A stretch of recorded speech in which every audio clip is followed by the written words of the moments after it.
Hello everyone, Radhe Radhe. आशा करती हूँ आप सभी लोग स्वस्थ होंगे, मस्त होंगे और मैं भी बढ़िया हूँ।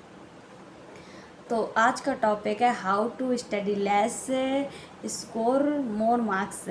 कम पढ़ के भी आप अच्छा स्कोर कैसे ला सकते हैं, तो इसके लिए आपको कुछ नियम बताने वाली हूँ मैं, जो टॉपर्स लोग अपनाते हैं। तो पहला नियम है परेटो प्रिंसिपल, जिसको 80 एंड 20% का रूल भी कहते हैं। मतलब 80% क्वेश्चन 20% सिलेबस से आते हैं। जो स्मार्ट बच्चा उसे सब पता रहता है कि 20% सिलेबस कहाँ पे है, वो उसी को ही पकड़ लेता है और टॉप कर जाता है। तो और उसी को ही शिद्दत से पढ़ता है।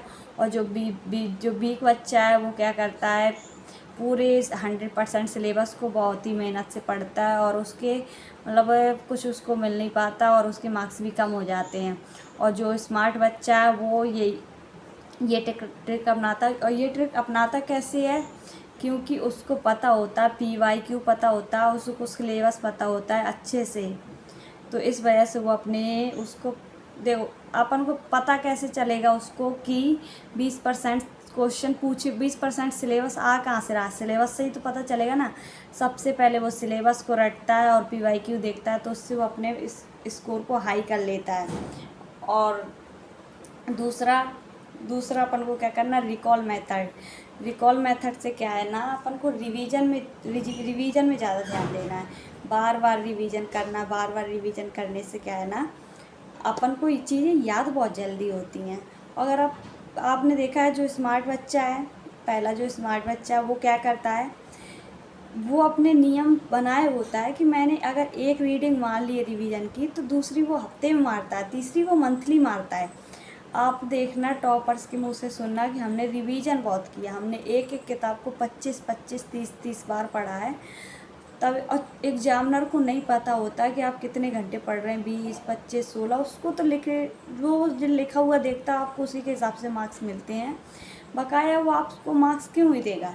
तो आप और आप बिगनर को देखिए, मतलब बिगनर क्या, जो वीक बच्चा है वो क्या करता है, एक सब्जेक्ट को एक बार पढ़ के रख देता है, फिर दूसरा सब्जेक्ट उठा लेता है, तो उससे उसके मार्क्स कम हो जाते हैं। और टॉपर्स यही करते हैं कि वो भले 50 पेज पढ़ें, भले ही वो 50 पेज पढ़ रहे हैं, लेकिन उनको बखूबी तरीके से शिद्दत से उनके 50 पेज तो कंप्लीट हुए ना, वो लिख के तो सटीक तरीके से आएंगे ना पेपर में। अगर एग्ज़ाम में जा रहे हैं, बैठ रहे हैं, तो वो उस वीक बच्चे के मुकाबले अपना स्कोर हाई कर लेते हैं। पॉइंट है। और तीसरा में क्या है, अपन को लिखने की हैबिट बहुत अच्छी बनानी है।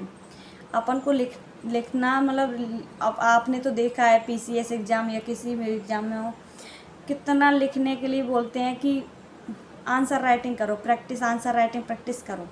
वो बहुत इम्पोर्टेंट। भले आप दिन में 2 क्वेश्चन 3 क्वेश्चन उठा रहे हैं, लेकिन आंसर राइटिंग करना ना भूलें। आंसर राइटिंग करिए। अगर आप एक क्वेश्चन से स्टार्ट कर रहे हैं, धीरे धीरे अपने क्वेश्चन को इंक्रीज करिए।